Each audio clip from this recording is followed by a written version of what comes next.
Good morning, everyone. Happy Hour of Code. Happy Thursday. We are almost done with Computer Science Education Week. Thank you for choosing to join us this morning. We have something very special in store for you. Of course, we're having a guest to talk to us about computer science, artificial intelligence, and Hour of Code this year. If you have any questions, we'd love to hear from you. What's on your mind? What would you like to know? Pick our brains. Please go to bit.ly/school question or scan this QR code. My name is Tanya Parker. I work at code.org and I help run the Hour of Code campaign. And I'm going to introduce to you our guest who really needs no introduction, but he is a tech entrepreneur, served as an early advisor and investor at many of tech startups, including Facebook, Dropbox, Airbnb, and Uber. And in 2013, he and his twin brother, Ali, founded Code.org to create computer science curriculum for K-12 students. Please join me in welcoming Code.org founder and CEO, Hadi Partovi. Welcome, Hadi. Thank you for joining us. Hi there. How are you? Doing well, thanks. How are you doing? I'm great. And hi to the classrooms who are joining us today on this fourth day of the week of the Hour of Code and to celebrate Computer Science Education Week. My voice is a little scratchy. I don't actually have a cold. I've just kind of lost my voice for the last few months from overusing my voice. But otherwise, I'm feeling great. Thank you so much for joining us despite that and continuing to share your voice and your thoughts. So Hadi has a short presentation for us to get started with, and we'll have some time at the end for Q&A. So as you're listening along, think about what questions you have, save that, tell them to your teacher so that they can submit us and tell us. And if you're in the Zoom chat, you can also chat with us in Zoom and send us your questions. I'll hand it off to you, Hadi. Sure. Well, I was going to present some slides about a couple of things, why I started code.org and the Hour of Code, and why it's important to teach computer science in schools as part of basically a basic education for students, and a little bit about the future of computer science in an age of artificial intelligence. Let me first just make sure you can actually see my slides. Tanya, can you see my slides okay? I'm just going to assume the answer is yes. You can. I can. All right. So I start most of my presentations with a story and my own personal story. But before I do that, I want to talk about a different story, or really a famous quotation by Steve Jobs, the founder of Apple Computer and the creator of the iPhone and the iPad and the iMac. And he's been one of my personal inspirations for when I started code.org. And he said a really interesting thing that is really the heart of why I started code.org. He said, any child, any person, when you grow up and you learn about the world around you, you learn of it as a closed world, a world that was built before you, a world that doesn't change. And people kind of tell you not to try to change too many things. Don't push against things too much. Don't bash into the walls. And, you know, as you grow older, your entire life changes when you learn one thing. And that's when you learn that everything around you was created by people no different than yourself, and that you can change things, you can influence things, you can help write the story of what the world is going to look like in the future. And once you learn that, it changes everything in terms of your outlook on life, and it turns you into a creator. And that really is the heart of not only why I started code.org, to unleash human potential, to help every student learn how to create and how to influence and change the world. It really is the motivation behind all of education, which is unleashing human potential. And this connects a lot to my personal story. This is a photo of myself and my identical twin brother when we were about 5 years old or 4 years old. I'm the one on the left-hand side of this photo.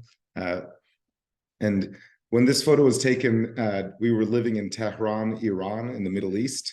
And not long after the photo was taken, our country broke into a Islamic revolution, and a war broke out with our neighboring country of Iraq.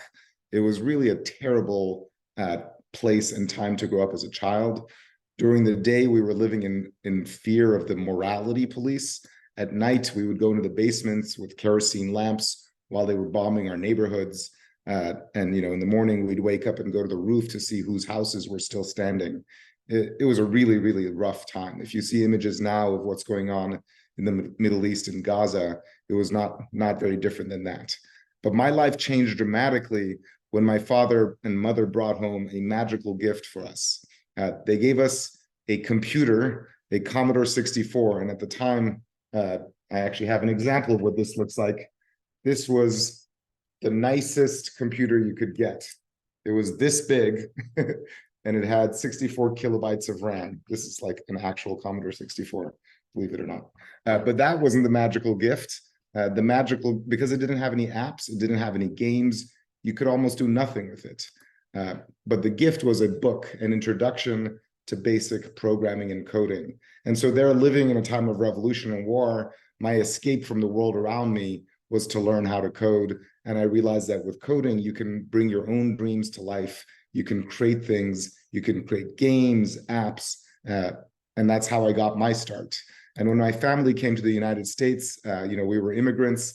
We had very little money. Actually, we had no money. We didn't have a home. We didn't have a car. But what I had was a really good understanding of computer science. And so I managed to start working at tech companies when I was 15 years old. And I basically have had a multi-year career in tech, working at some of the greatest companies, advising some of the most famous companies in the world, starting my own startups, and then afterwards, starting Code.org. And so my story is really a story about opportunity and the American dream. And part of the reason I started Code.org is because the world of opportunity and the future of work is changing. And most kids going through the education system and school system and graduating don't have the same chances I did because of school not preparing people for the future. And I want to talk a little bit about what the future is looking like. And that future is coming very quickly. And this is especially relevant for people if you think about the jobs that most Americans end up in. If you look at people working in stores, people driving trucks, people working in manufacturing, people working in food prep, that's roughly half of the jobs in our country. And meanwhile, there are robots that already know how to flip burgers. There are robots that already know how to make salads. A lot of food preparation, like chopping carrots or slicing onions, is now at the point where robots can do it. And that's not just the future, it's today. There's already cars that know how to drive themselves without a human driver. And that's soon going to mean that the job of a truck driver can be done by a robot that's driving the truck. In fact, not in the future, but today, there are tractors that can help farm without an actual farmer. Here's a tractor that's basically farming the land and nobody's even driving it. And speaking of farming, there's now robots that know how to pick strawberries. There's robots that know how to pick tomatoes. These are, again, some of the most common jobs in our country, and the food you eat is increasingly not being prepared by humans or even grown by humans. It's being done by robots. If any of you in school have used 3D printing, another thing that's coming, this isn't really in use at scale, is homes that are 3D printed. This is an entire house that's being built by a 3D printer. There's no humans building this home. There's no construction workers. It's just a robot laying cement and putting a home together. Now, you'd think that these types of robotic things are going to change manual work, the work that people do with their hands. But actually, the fastest type of work that's changing is desk work or digital work. For example, the work of a radiologist, somebody who looks at X-rays to look for diseases. A few years ago, algorithms got to the point where they could do a better job than humans at detecting diseases. And people said, well, the algorithm is going to detect the disease, but you still need a human to explain what's going on. And then in the last few months, the same folks that created ChatGPT created an AI that even explains what's going on in the X-ray. So really, a lot of the work that the radiologist is doing is being done by AI. And this type of impact is going to have great impacts in medicine, but also in creative fields, like in art. Here's an example of art that wasn't created by a human, it was created by a computer. Here's art that won a national prize, but the artist wasn't human, it was an AI. There's another type of job that's going to be changing. When I was growing up, everybody, the sort of favorite job among kids was to one day be an astronaut. These days, if you ask kids the job they most aspire to be, it's to become an influencer, which itself is just a sad story. But that's not going to be as easy because even being an influencer is changing. This here is an influencer on social media who's not a real human being. He or she is actually a digital creation of AI. It's not an actual human. It's just an imaginary virtual influencer. And increasingly on social media, and soon even in magazines and movies, we're going to see people who are not people, but that are just virtual. And then lastly, almost all of desk work is increasingly being impacted by technology. If you've used ChatGPT or Google's Bard or Microsoft's Copilot, these generative AI tools can already do things like write a 1,000-word essay about the French Revolution, or create a presentation or a lesson plan that explains photosynthesis, or to write a short story and you tell it what you want in the story and the AI will create the story for you. Or if you like coding, you can tell AI to design the user interface for an app and then to write the code for it. And there's many, many more possibilities. And this is technology that's changing all the time. And so as you think about what is already available today and what things are going to look like in the next 10 years, there's many questions that this brings up. Lots of people are asking about technology's impact on work. But since we're talking about education and school, there's a more fundamental question for younger people and for teachers, which is, what is the role of education in an age of artificial intelligence? What is the job that teachers and schools should do, and what should students learn? Now, at Code.org, we believe that AI, artificial intelligence, and computer science should be foundational parts of basic education, changing what we teach students. Right now, every student learns how the digestive system works in biology. They learn a bit about how light bulbs and electricity work. Every student learns about math. And in the future, every student, or not in the future, starting now to prepare for the future, every student should also learn what an algorithm is, or how the internet works, or how artificial intelligence is changing society. And we should learn these things not just to learn how the world works, but also because of the thing I said at the very beginning of my talk about helping children unleash their human potential and their creativity, and to learn that they can change the world. Because when you learn computer science, you can learn by elementary school that you can create beautiful art using code. By middle school, you can learn how to create games instead of just playing games on your phone. And by high school, you can create apps. And learning creativity is really one of the most important aspects of education. This isn't just sort of an idea. It's something that now hundreds of millions of students have been doing.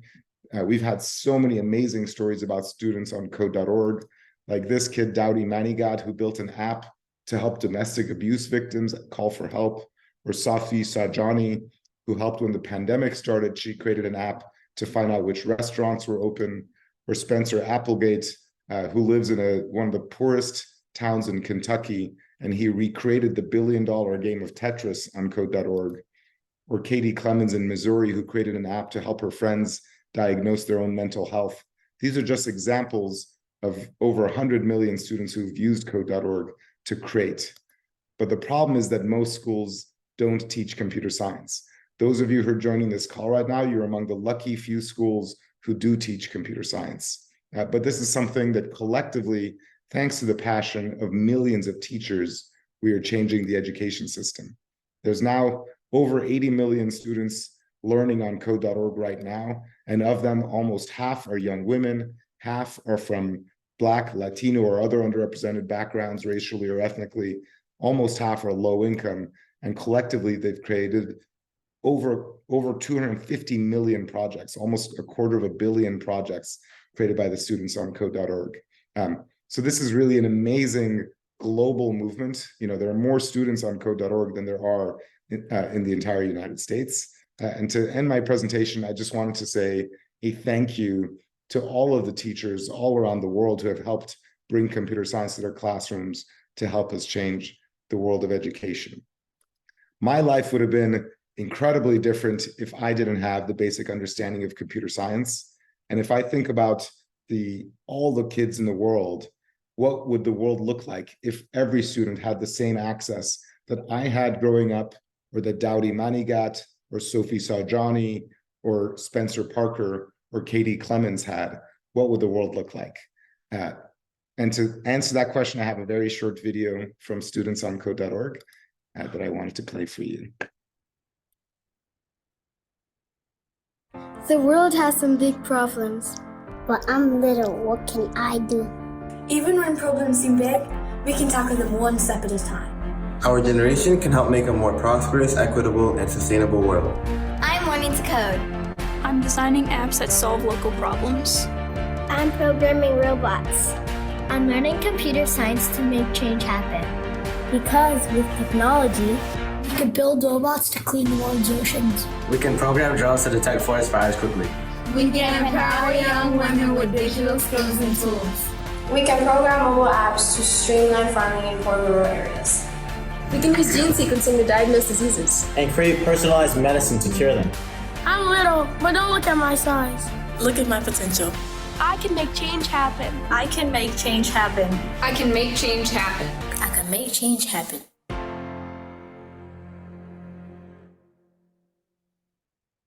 Thank you very much, and happy Computer Science Education Week. Thank you so much for sharing that, Hadi.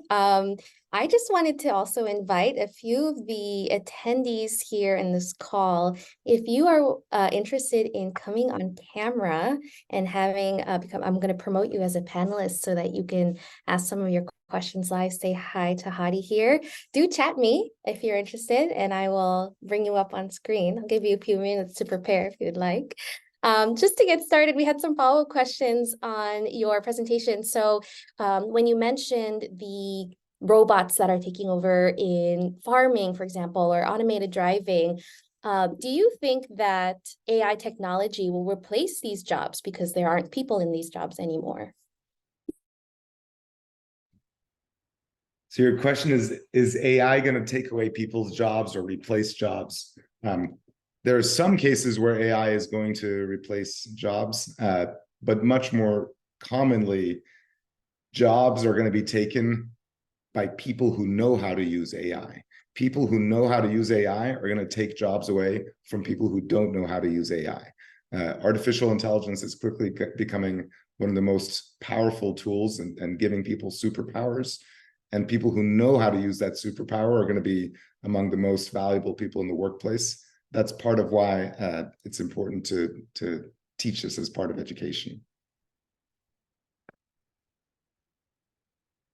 Tanya, you're on mute. And also Miss Gardner wanted to Yes, I do have a classroom here. We're going to show here as a panelist. Miss Gardner, please welcome.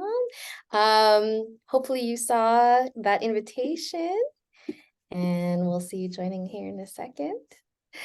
Another question while she gets set up here. So somewhat related to that follow-up, will robots and artificial intelligence take over the world? Will robots and artificial intelligence take over the world? Hi, kids. It's great to see you. Hello. Well, I would say since the beginning of time, technology, not the beginning of time, but since the beginning of humans' existence on this planet, our technology has been taking over the world. If you look at today's world, it is very, very different than what it looked like before humans were around. The things we learn how to build are taking over the world. Cars are everywhere. Before we had cars, nobody imagined these robotic things driving around on wheels. And phones, almost everybody, every adult increasingly has a smartphone that does these amazing things. And smartphones, you could say, are also taking over the world. So the technology we build is taking over the world, and the newer versions, whether it's the things adults create or the things that children, like the ones in Miss Garner's class right now, what you create, when you create technology, you can get to change the world. Now, is it taking over the world? I don't know about that, but we're changing our world. That's what humans do. Mm-hmm. Thank you, Ms. Gardner. We have a second grade classroom here in Illinois. Thank you so much for joining us. Hi, what's your name? Oh, a little bit louder. Can you say it one more time? Oh, nice to meet you. Do you have a question for Hadi? Her name is Yasmin. Yasmin, nice to meet Move you. up nice and close, honey. There you go. Okay, ask our question. What you recommend For students. for students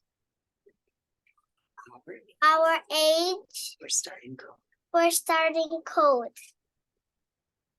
Hi, Yasmin. I love your question. And by the way, my son Mazi is in 4th grade, so he's only 2 years older than you. And in fact, when I created code.org, my daughter Sophia was your age. And so a lot of the things I put inside code.org were because of my own kids and seeing what would they enjoy playing with. Now, what would I recommend for a 2nd grader who wants to learn code? I would recommend trying the activities on code.org. The ones that I think are the most fun, the Flappy Bird activity, if you haven't tried that, is one of the most fun things we've made. We love that. Everybody give a big thumbs up. Do you know how Flappy Bird on code.org was created? Flappy Bird 10 years ago was a game that a young boy in Vietnam created Flappy Bird, and it went viral all around the world. Everybody was playing this game on their phones. And this was like a teenager who had made it. And he got so overwhelmed that with the popularity of the game that he made, that he got kind of scared, and he basically erased it and got rid of it. And so for a week, everybody in the world was playing Flappy Bird, and then it disappeared. You couldn't download it anymore. It didn't exist. And my team at code.org had been playing it, and we were enjoying it. And we said, why don't we make a coding activity for every student to make their own Flappy Bird so that everybody could make a game just like that boy in Vietnam had made. And it's something we made in about 3 or 4 days. A guy named Brent on our team put it together. And in 10 years, it hasn't lost its popularity. It's among my favorite things and everybody's favorite things.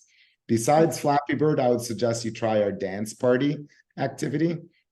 Dance party with AI is something we just put out with artificial intelligence, and it lets you learn how to code a dance, and then you can also dance your own dance after you write the code for it, and that's also super fun.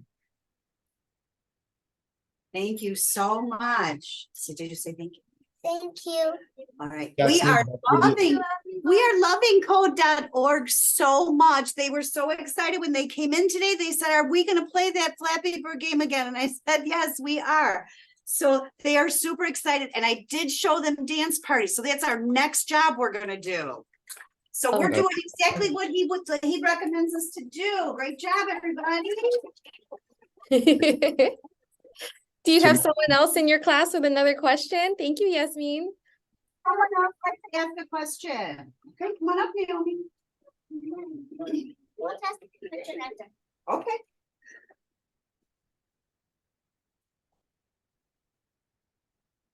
What's your name? Naomi. Hi, Naomi. Do you want to ask your question? Do people control the robots? Right now, almost all the robots that are made are controlled by humans in some way. But sometimes they control it every move it makes. But more often, they use code, just like you're learning, to code what the robot's going to do. And then they hit the run button, and then the robot then does its thing. So for example, if you looked at that tractor that was farming, there's not somebody controlling it like, you know, like a Xbox controller moving around. Where's the tractor going to go? What they do is they write code for that tractor, just like the code you write on code.org. They'll say, turn left, move forward, you know, don't go into somebody else's farm, and the tractor's going around in circles or in rows, whether it's going back and forth or however it wants to go.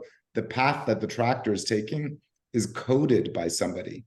So you could say that that person is controlling the robot, but they're not controlling it with their hands. They're controlling it with their code.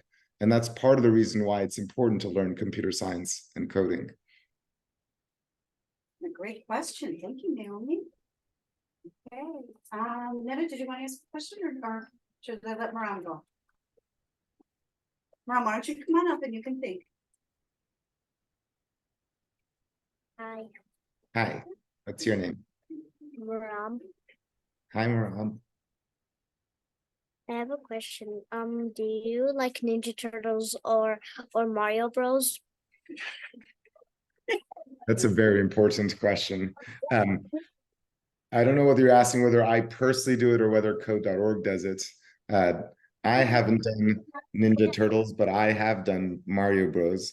But at code.org, we don't have the ability to bring every type of game or character or movie into our learning platform. We have to pick the ones that we think are going to be the most fun. So every year we do something new. So we might do that in the future. The other thing is we can't just do whoever we want. We need to get their permission. So for example, for us to make a code.org activity with Star Wars, we had to go to the people who make Star Wars, which is Lucasfilm. And Lucasfilm is part of Disney, and getting their permission was really, really, really, really hard. It took 1 year of asking until we got the permission to use Star Wars. Every time we have sort of a cool thing from games or movies inside code.org, it takes almost a year of asking permission and working with whoever created that game or created that movie just to get, it's not just to get the permission, they want to make sure that the way we show their game inside code.org feels right. It feels like it was made correctly. So for example, I want to bring the Marvel universe into code.org, but it's really important for the people at Marvel that it feels legit, like it feels part of the Marvel Cinematic Universe and doesn't feel like you're leaving, like the Marvel characters are leaving their universe and doing something that doesn't belong. So getting permission to do these things is not easy. I don't know whether we'll have Ninja Turtles anytime soon. And we do have a Wakanda Forever sort of Black Panther activity on ourcode.com/learn. Miss Gardner, I can send that to you later. That's not made by code.org, but one of our many activity providers who also help create new tutorials. So, hey, maybe we will do Marvel soon. That'd be kind of cool. Thank you for your question. Thank you, Mom. You're welcome. Okay. Next We have one. time for one more? Yeah, let's do one more. Okay, beautiful. Hi, Hi, what's your name? Neda, Neda. Where are you from? Palestine. That's wonderful. What's your question, Neda? Does robot control themselves? That's a great question. Do robots control themselves? That's one of the hardest questions that computer scientists are thinking about, whether it's even possible and what does it mean for robots or code or technology to control itself. And what is it, what that really begs the question of, for a robot or technology to control itself, it needs to even know that it is itself and to have a sense that it exists, to be conscious. Like when you move your hand, this is my hand.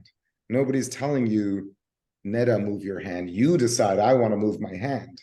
And you know that I am me and I want cake or I want to play Super Mario Bros. You have your own desires, your wants, your own needs, and you can use your hands and your brain to do what you want. And that's what gives you control over yourself.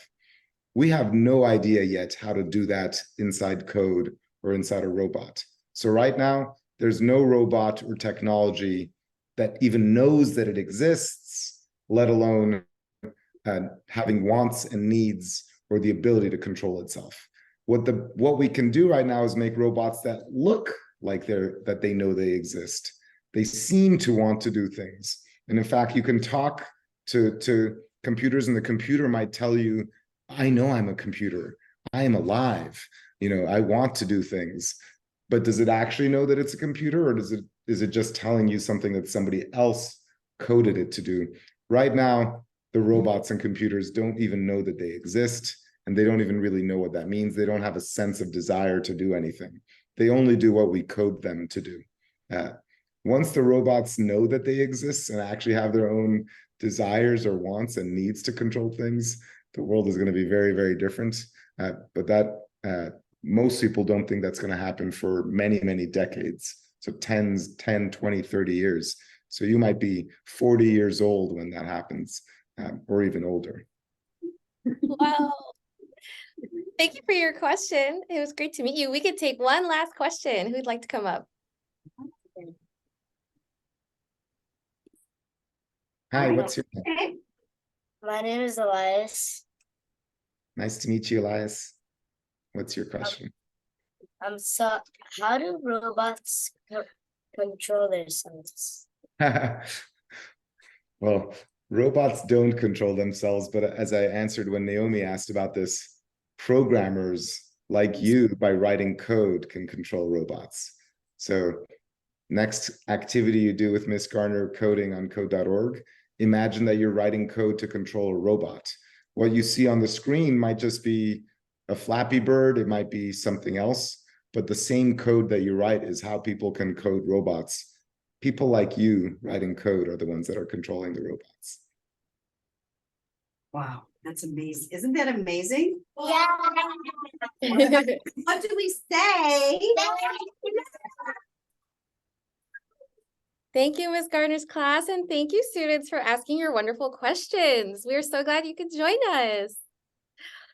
So as Hadi mentioned, and it looks like Ms. Gardner's class is going to do, I'm going to show you, if you haven't seen it yet, go to code.org/dance. This is code.org's newest Hour of Code activity that we launched last week, Dance Party AI Edition. So if you've already done Dance Party before in a previous Hour of Code, this one's new. We're going to use artificial intelligence and learn about generative AI to create fancy backgrounds that are generated by the AI bot based on some emojis that you choose. And you get to use songs from some of the top artists of today, like Miley Cyrus, Lady Gaga, Lil Nas X, BTS.